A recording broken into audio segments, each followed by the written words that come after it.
Team,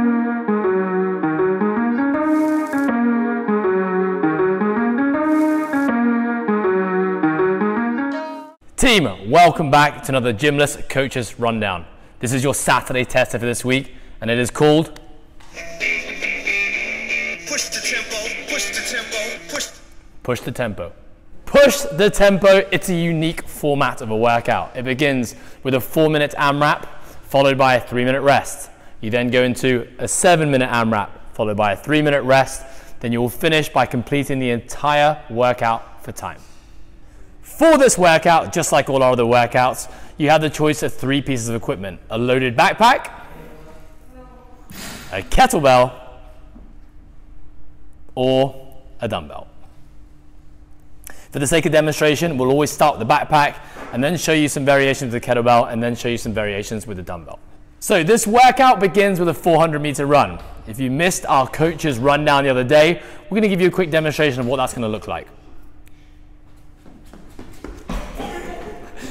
Now, if you do not have the luxury of being outdoors, your run will be on the spot in your house.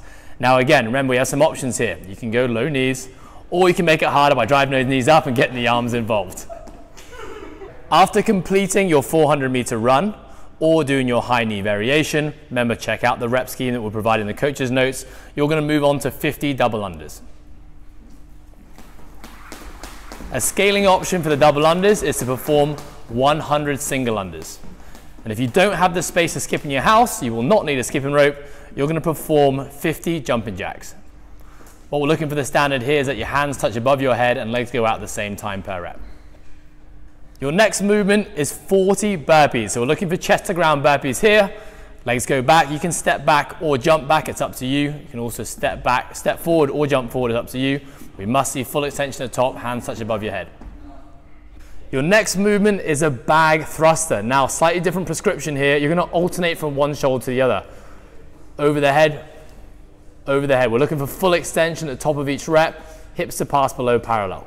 Now, if you're performing this workout with a kettlebell, rather than alternating, you're just going to complete half the repetitions on one side. So that's going to be 15 reps on one arm, followed by 15 reps on the other arm. If you're using a dumbbell, the exact same applies. You're going to complete 15 reps on one side, followed by 15 repetitions on the other side. So your next movement is 20 ground to overhead. So if you're using a backpack, you're going to have your hands on either side of the backpack, squeezing it nice and tight. The backpack must touch the floor, and then in one movement, move it over your head. Now you have the snatch variation like Tammy's shown us here, or you can do a clean and jerk variation where you bring it to the front rack, drive it overhead. If you're using a kettlebell, we're going to advise a clean and jerk variation. So the kettlebell will touch the floor first, into your front rack, and then you're going to move into your overhead position. You can do a push press, strict press, up to you, but we're going to always say touch the floor with each rep. And again, because you have 20 reps to complete, you'll complete 10 on one arm, followed by 10 on the other. Now, if you're using a dumbbell, you have 2 options. You can perform a dumbbell snatch, all the reps on one arm first, or you can perform a clean and jerk variation to the shoulder first and drive overhead. Fantastic. The last movement in today's workout is 10 reps of a deck squat. Now we're going to show you the first variation of a deck squat is without any equipment. You're just going to move to your back and bring yourself back into a squat position. Fantastic. You can even use a bit of a roll on a rock here to kind of give yourself some momentum into this movement. Now if you can't perform the squatting variation, we're just going to ask you to get onto your back, and any way you want, you get yourself back into a standing position. Doesn't matter how you complete it. Now, progressing this, you're going to pick up your backpack.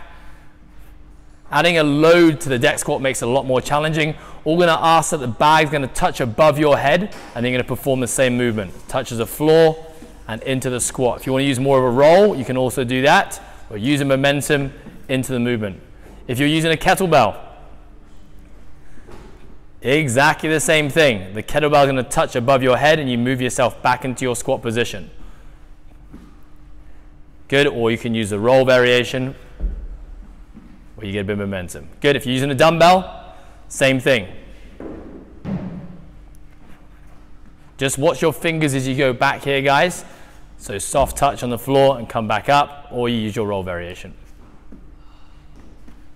From a pacing perspective, you're going to be able to push the pace fairly hard here. Remember, you do have 3 minutes of full rest between rounds. So if you've been doing the Tuesday aerobic sessions, you're going to have an idea of how that's going to feel because we've been doing 2-minute rest intervals. Because there are no heavy loaded movements in this, which might potentially bottleneck you in terms of how fast you move, really aerobic capacity is going to be our biggest limiter here. So you can push, but remember, in the first 2 rounds, keep it sustainable and repeatable. So that means when you finish the 4-minute block and the 7-minute block, you should probably still be able to work at that pace for another 1 to 2 minutes. Guys, thank you very much for listening and have fun with this workout.